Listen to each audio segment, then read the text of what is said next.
18তম শিক্ষক নিবন্ধন পরীক্ষায় অনুত্তীর্ণ প্রার্থীরা সনদের দাবিতে মানববন্ধন কর্মসূচি পালন করছে এনটিআরসি ভবনের সামনে। এর আগেও তারা জাতীয় প্রেস ক্লাব এবং যমুনার সামনে অবস্থান কর্মসূচি পালন করেছিল, তবে আজকে নতুন করে এনটিআরসি ভবনের সামনে অবস্থান কর্মসূচি পালন করছেন এবং তারা তাদের যে দাবিগুলো হচ্ছে 18তম শিক্ষক নিবন্ধনে তারা বলছেন তাদের ভাষ্য মতে 18তম শিক্ষক নিবন্ধন পরীক্ষার ভাইভাতে প্রায় 23,000 প্রার্থীকে ভাইভাতে ফেল করানো হয়েছে। বিগত বছরগুলোতে এর সংখ্যা একদমই ছিল না, তেমনটি তাদের ভাষ্যমতে তারা বলছেন যে বিগত বছরগুলোতে যাদের সার্টিফিকেট জনিত কোনো সমস্যা ছিল না তাদেরকে সবাইকে ভাইভাতে পাশ করানো হয়েছে, তবে এবছর প্রায় 23,000-এরও বেশি শিক্ষার্থীকে ফেল করানো হয়েছে। তারা সেটি বলছেন।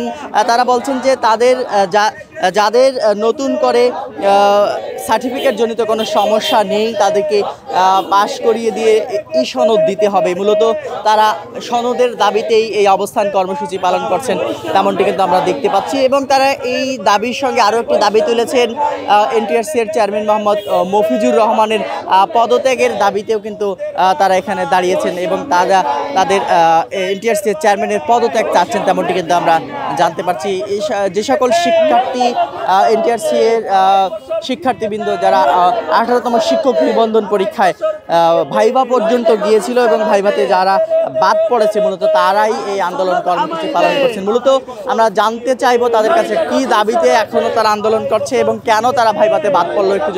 একটু যদি বলেন আসলে আপনাদেরকে ভাইভা থেকে কেন বাদ পড়লেন ভাইভাতে এবং আপনারা আন্দোলন করছেন কিসের জন্য? আপনারা জানেন আমরা দীর্ঘদিন 15 তারিখ থেকে আজ 24 তারিখ পর্যন্ত আমরা রাজপথে আন্দোলন করছি। আমাদের একটাই দাবি, আমাদেরকে বৈষম্যমূলকভাবে আমাদেরকে ঠকানো হয়েছে। আমরা 83,000 আমরা প্রার্থী ভাইভা দিয়েছিলাম, সেখান থেকে তারা 60,000 পাস করিয়েছে। আর ভাইভাতে যে 20 মার্ক থাকে সেটা যোগ করার কোনো সিস্টেম নাই এবং অ্যাড না করে সেখানে আমাদেরকে বৈষম্যমূলকভাবে আমাকে ঠকিয়ে আমাদেরকে 23,000 আমরা রাজপথে নামিয়েছে। আজকে আমরা শোষিত বঞ্চিত, আমাদের অনেক সহযোদ্ধা ভাই আজ রক্তাক্ত, আমরা রাজপথে এসেছি। আমাদেরকে এই বৈষম্য থেকে বের করিয়ে আমাদের মূল দাবি, আমাদের যে সনদটা আমাদেরকে দিতে হবে এবং অনতিবিলম্বে যে নিয়োগ চলছে এই নিয়োগে আমাদেরকে সুযোগ দিতে হবে। আমাদের মূল দাবি হচ্ছে, আপনাদেরকে জানিয়ে রাখি, গত 11 তারিখে আমরা একটা সংবাদ সম্মেলনের মাধ্যমে আমরা দাবি জানিয়েছিলাম। এখানে আমাদের 6টা দাবি ছিল।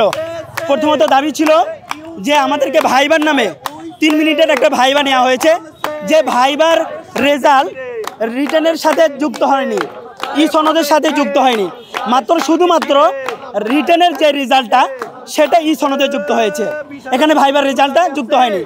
যদি ভাইবার রেজাল্ট যুক্ত নাই হয়ে থাকে কেন তাহলে আমাদেরকে ভাইভাই ফেল দেখানোর নামে তামাশা দেখিয়ে আমাদেরকে ফেল করানো হয়েছে, আমরা বলবো বঞ্চিত করা হয়েছে।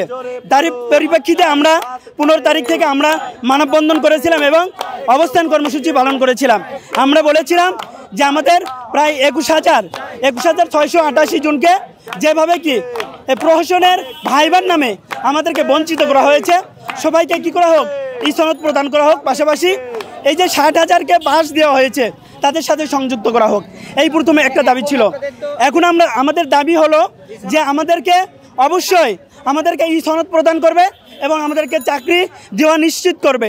পাশাপাশি যদি তা না দেয়, আমাদের আজকের ব্যানার দেখেছেন যে আমরা চেয়ারম্যানের ফ্যাসিবাদের দোসর, আওয়ামী দোসর যে চেয়ারম্যান রয়েছে এনটিআরসি এর, তার পদত্যাগ চাচ্ছি 2 নাম্বার, আর 3 নাম্বার তার যারা সহযোগী আছে তাদের পদত্যাগ চাচ্ছি।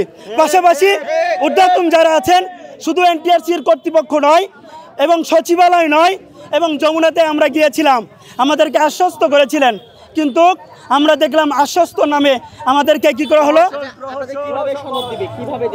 আমাদেরকে যদি বঞ্চিত এখান থেকে করা হয়েছে, আমাদেরকে যেমন আপনারা দেখেছেন গতকাল পুনরায় আরেকটা বিজ্ঞপ্তি দেওয়া হয়েছে, বিজ্ঞপ্তি দিয়ে 113 জনকে পুনরায় আবার এই 60,000 সাথে আবার ইনক্লুড করেছে। এখানে দেখা যাচ্ছে, আমরা জানতে পারছি যেখানে অনিয়ম, দুর্নীতি এবং বৈষম্য করা হয়েছে। এখানে যারা এনটিআরসি এর কর্তৃপক্ষ যারা আছে, চেয়ারম্যান সহ যারা এখানে সচিবেরা রয়েছে, তারা এই অনিয়ম এবং দুর্নীতির সাথে যুক্ত আছে। আমরা জানি যে তাদের দ্রুত তাদের পদত্যাগ সহ আমাদের ই সনদ প্রদান সহ আমাদের এই দাবি তারা মেনে নেবে। যদি এই দাবি তারা না মেনে নেয়, আমরা এই 23,000 স্টুডেন্ট, 20,000, 21,688 জন স্টুডেন্ট রাস্তায় নামবে। যেভাবে আপনারা দেখেছেন, আমরা শান্তিপূর্ণভাবে আমরা প্রেস ক্লাবের সামনে অবস্থান নিয়েছিলাম। আমাদেরকে আপনারা দেখতে পেয়েছেন। ওই দিন গোটা দেশ জানতে পেরেছে যে এই 20,000 স্টুডেন্টের সাথে তারা দুর্নীতি এবং অনিয়ম। আমরা শেষ পর্যন্ত আমাদেরকে যতক্ষণ পর্যন্ত না আমাদের ই সদন প্রদান করে না হবে, ততক্ষণ পর্যন্ত আমাদের অবস্থান কর্মসূচি, আমাদের আন্দোলন একের পর এক কর্মসূচি আমাদের অব্যাহত থাকবে।